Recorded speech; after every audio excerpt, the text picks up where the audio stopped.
Bien, commençons la correction de l'exercice 9. Alors, J c'est valeur absolue de moins 2x cube, x carré, y carré, pardon. Et le but c'est d'enlever les valeurs absolues, de simplifier au maximum. Bon, ben, on va utiliser bien évidemment la formule du produit, puisque à l'intérieur de la valeur absolue, on a des produits. Je vous rappelle cette formule que vous venez de voir. Valeur absolue du produit de x, y, c'est valeur absolue de x fois valeur absolue de y. Alors là, qu'est-ce que je vais faire? Ben, je reconnais les produits. Les produits, je les reconnais. Il y en a un là, un là. Et donc j'applique ma formule. Ça me fait donc moins 2 fois en valeur absolue fois la valeur absolue de x cube fois la valeur absolue de y carré. Alors maintenant, pour faire sauter les valeurs absolues, je dois regarder le signe.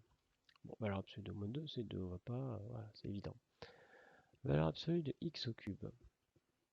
Alors, ça c'est plus compliqué. On va le faire dans quelques instants. On va commencer par plus simple, y carré.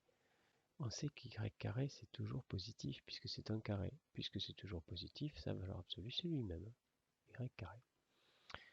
Bon, par contre, x au cube, qu'est-ce qu'on sait sur son signe? Réponse, rien du tout. Autant un carré c'est toujours positif, autant un cube, on ne sait pas. Figurez-vous que c'est le sujet du prochain chapitre, la fonction cube, comment elle marche. Pour l'instant, vous ne savez pas grand-chose. Enfin, vous savez quand même qu'un nombre au cube, s'il est négatif, ben, il reste négatif. Moins 2 au cube, moins par moins, 3 fois, il y a moins, ça fait 2 au cube, en l'occurrence ça fait 8. Donc un nombre négatif, vous le mettez au cube, il reste négatif. S'il est positif, bien sûr, au cube, il reste positif. Bref, le signe de x au cube, c'est le signe de x. Et le signe de x, on ne le connaît pas. Hein? Est-ce qu'on nous dit quelque chose ou quoi que ce soit sur le signe de x? Simplifier l'expression suivante, on ne sait même pas si x et y sont des réels. Bon, a priori, mais on n'en sait rien. Donc on n'est clairement pas dans la confidence de leur signe. Et donc on ne sait pas, cherchez pas, si on ne sait pas, on ne sait pas. Hein. Ça fait partie du problème.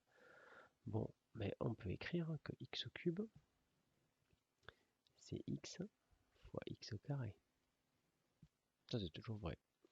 Mais du coup, si x au cube c'est x fois x au carré, et bien toujours avec cette formule-là, je peux donc dire que x au cube, c'est valeur absolue de x au cube, pardon, c'est valeur absolue de x fois valeur absolue de x carré. Et ça, pourquoi c'est intéressant? Ben parce que x carré c'est toujours positif. Donc ça c'est positif, du coup sa valeur absolue va tomber.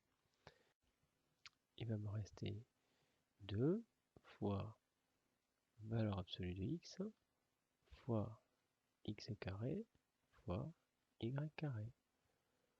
Bon, est-ce que je peux simplifier davantage? Non, je ne peux pas simplifier davantage puisque ne connaissant pas le signe de x, je ne peux pas enlever la valeur absolue. Mettez bien vous ça dans le crâne une fois pour toutes. Il y a des fois on ne pourra pas les enlever. Mais sinon on ne les aurait pas créés, hein, si c'était pour les enlever tout le temps. Hein. Vous voyez un peu l'intérêt.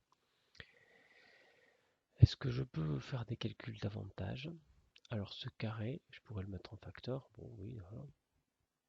Bon, bref, on voit pas trop ce qu'on peut faire. Hein. C'est des produits, on ne peut pas aller plus loin. K. Alors là, c'est pas cette formule, c'est sa sœur, c'est sa petite sœur, sa grande sœur, comme vous voulez. C'est-à-dire la valeur absolue du quotient, c'est le quotient des valeurs absolues. Ok. Bon, bah let's go. J'ai le quotient de deux valeurs absolues, donc je peux dire que c'est ça. La valeur absolue du quotient. Alors, est-ce que c'est bien intéressant de faire ça? Ben oui, c'est intéressant de faire ça parce que maintenant, x au cube et x, je peux les simplifier.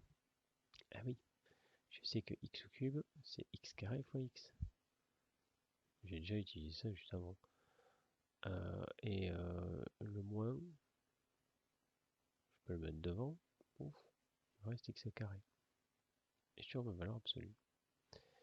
Bon, alors ce x carré et ce x carré vont se simplifier. Il me restera donc quoi? Le moins dans la valeur absolue, il s'en va. Alors il s'en va pourquoi? Alors, on va finir par le moins. X carré s'en va. Il reste x sur 1, donc x en valeur absolue. Et le moins il s'en va. Alors, est-ce que vous vous souvenez de la formule que je viens d'employer là? Là, je viens d'employer la formule valeur absolue de moins x est égale à valeur absolue de x. Je me souviens qu'il y avait plein.